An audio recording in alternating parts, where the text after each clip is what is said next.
To enter the Canary Lodge, you would have got some keys like this. So we'll go up to the flats which says 101 to 108. Here we use the blue key to open the front door. Now sometimes this key gets a little stuck, but it opens if you try 2-3 times. Then we go in and turn to our left. We go through this door and turn right. This is number 102. We take the long mortise key, put it through this door.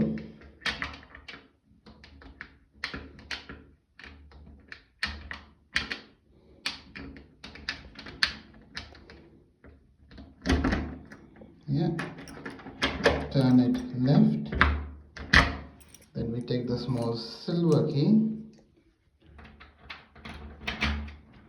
and we turn it right to open it.